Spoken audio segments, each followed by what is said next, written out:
शुक्लांबरधरं विष्णुं शशिवर्णं चतुर्भुजं प्रसन्नवदनं ध्यायेत् सर्वविघ्नोपशान्तये अगजाननपद्मार्कं गजाननमहार्निशम् अनेकदन्तं भक्तानाम् एकदन्तमुपास्महे। ओं गं गणपतये नमः। ओं श्रीमात्रे नमः। ओं శ్రీ గురుభ్యో నమః। మా ఆది ఆస్ట్రేలియన్ చూస్తున్న మీ అందరికీ పేరు పేరున నా హృదయపూర్వక నమస్కారాలు. అలాగే విదేశాల్లో కూడా ఉంటూ నా వీడియోస్ చూస్తున్నటువంటి మీ అందరికీ కూడా నా హృదయపూర్వక నమస్కారాలు. మీరు మీ జాతకాలు చూపించుకోవాలనుకుంటే date of birth, time of birth, place of birth ఉండాలండి. చక్కటి ముహూర్తాలు కూడా పెడుతూ ఉంటాం మనం. మీ జాతకాలు చూసి పరిష్కార మార్గాలు కూడా చెప్తాం. నేను మీ Vadrevu Adinarayanarao Sharma, CMA, MA astrology. నా సెల్ నెంబర్ 7075389589 7075389589. సరేనండి, ఇప్పుడు మనం 1 మే నుంచి 15వ తారీఖు మే వరకు కూడా, అంటే 15 రోజుల పాటు మే నెలలో 12 రాసుల వారికి ఎలా ఉండబోతోందో ఇప్పుడు మనం తెలుసుకుందాం. నా వీడియోస్ మీకు నచ్చాయని అనుకుంటున్నాను. నచ్చితే మీరు లైక్ చేయండి, షేర్ చేయండి, సబ్స్క్రైబ్ చేయండి. ధనుర్రాశి వారికి భయపడాల్సిన అవసరం ఏమీ లేదండి, చాలా బాగుంది.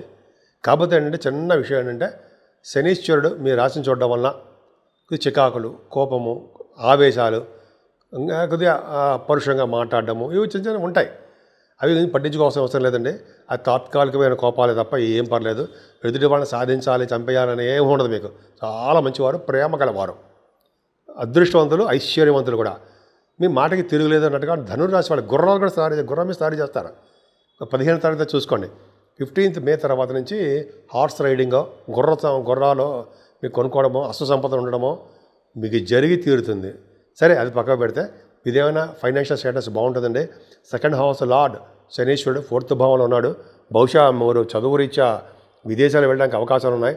ప్రోగ్రామ్స్ కానీ, సింగింగ్, పాటలు పాడతారు కదా, యాంకరింగ్, 2nd భావాధిపతి బాగున్నాడు కాబట్టి, ఆయన 4th భావంలో ఉన్నాడు కాబట్టి ఇంకా కొన్ని కాంబినేషన్స్ ఉన్నాయి. అది చెప్పాల్సిన అవసరం లేదు. వాటి ప్రకారం కూడా మీరు విదేశాలు వెళ్ళడానికే అవకాశాలు. చెప్పాల్సిన అవసరం లేదంటే అంత కాంబినేషన్ విడమరి చెప్పాల్సిన అవసరం లేదండి. శనీశ్వరుడు ఒకటి చాలు, మీకు విదేశాలకు వెళ్ళడానికి అవకాశాలు బ్రహ్మాండంగా ఉంటాయి. బాగా డబ్బు సంపాదించుకుంటారు, ఆభరణాలు కూడా కొనుక్కుంటారు. అంతేకాకుండా గురు దృష్టి కూడా మీకు సంపూర్ణంగా మీ రాశి కంటే 2nd భావానికి ఉండడం వల్ల ఫైనాన్షియల్గా పెరగడము, అభివృద్ధిగా జరగడము, ధనం మీరు ఒకరికి ఇచ్చే స్టేజ్లో ఉండడము ఇవన్నీ జరుగుతున్నాయి.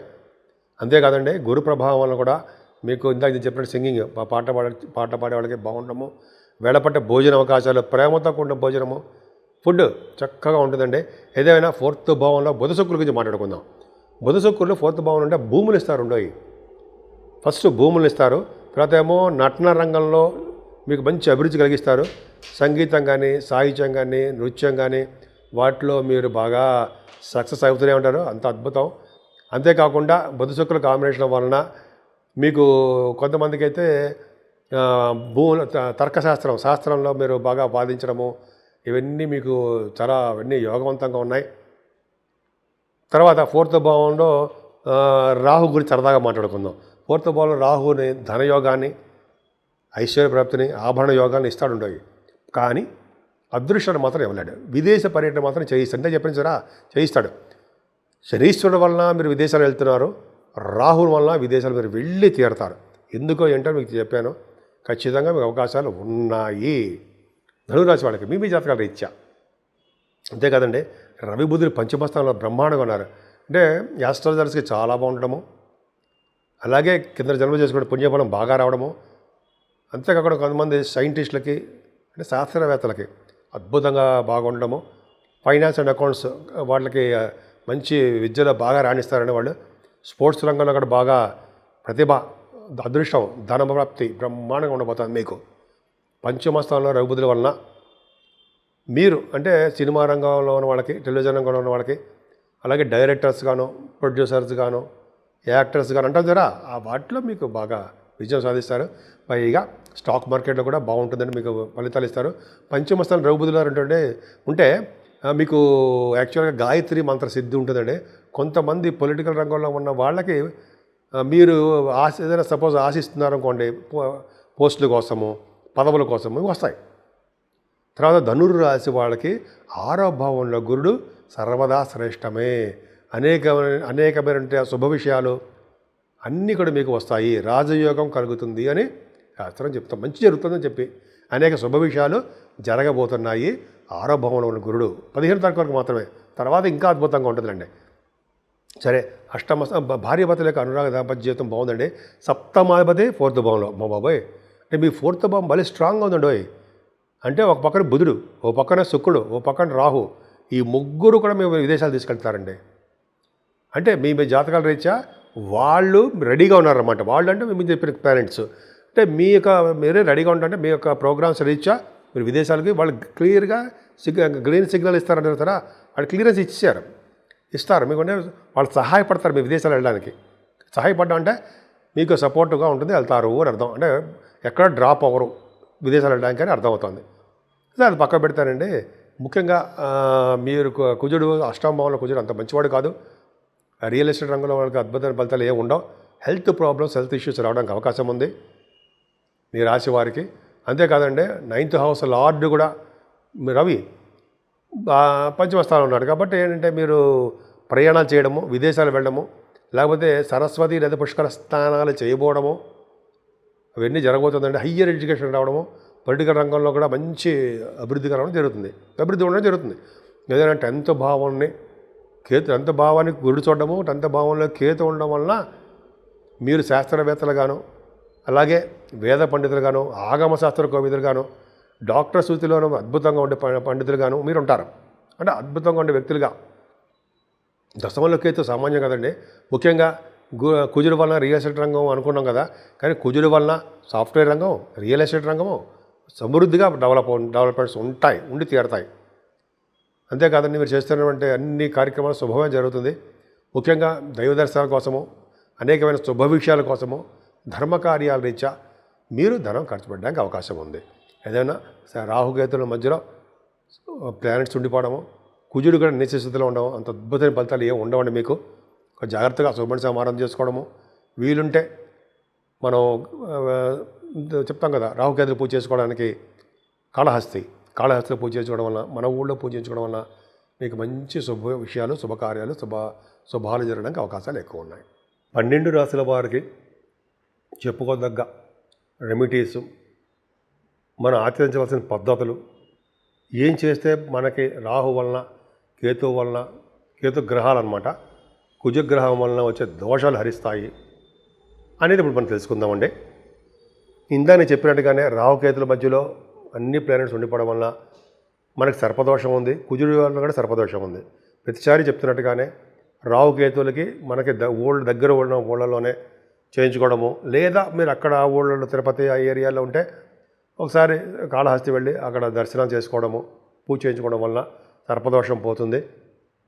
ఎందుకంటే పైగా మళ్ళీ 19వ తారీఖు కూడా మారుతారు వాళ్ళిద్దరూ, మే 19. అప్పుడు కూడా సర్పదోషమే ఉంటుంది మారినా కూడా. కాబట్టి ఖచ్చితంగా సర్పదోషాలు చేయించుకోవాలి. అయితే మనం బ్రహ్మరామ అమ్మవారిని పూజించడం వల్ల కానీ, కనకదుర్గ అమ్మవారికి అభిషేకాలు కానీ, లేకపోతే కుంకుమ పూజ కానీ, లేకపోతే అమ్మవారికి చండీ హోమం అంటారా, చండీ హోమం చేయించుకోవడం బాగుంటుంది.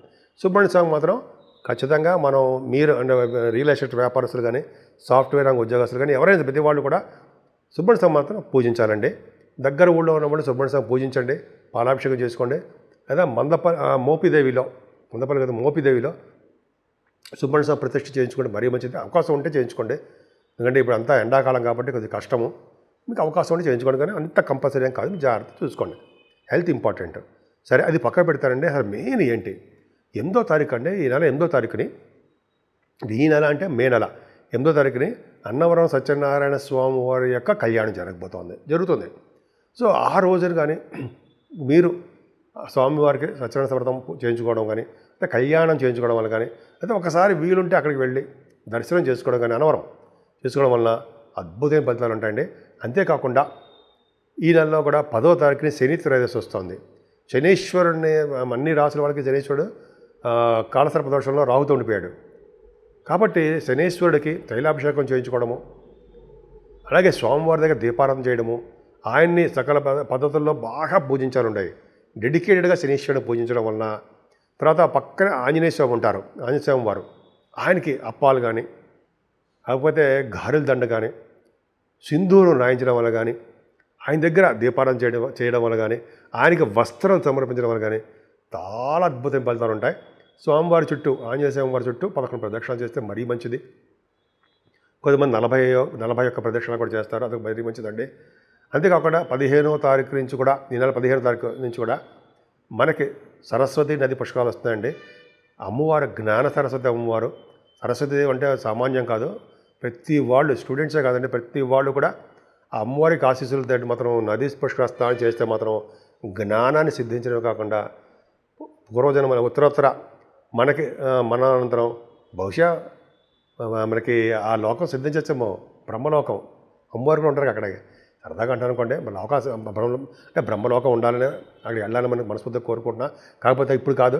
కాకపోతే అమ్మవారిని పూజించడం వల్ల, సరస్వతి అమ్మవారిని పూజించడం వల్ల సకాల శుభాలు కలుగుతాయండి. కాబట్టి ఈ నెల మొత్తం కూడా, ఈ 15 రోజులు కూడా మీరు ఈ దగ్గరున్న దేవుడికి, ఏ దేవుడికైనా సరే పూజ చేసుకోవడం వల్ల సకాల శుభాలు కలగడమే కాకుండా భార్యాభర్తల విషయంలో అన్యోన్య దాంపత్య జీవితం ఉండి తీరుతుంది.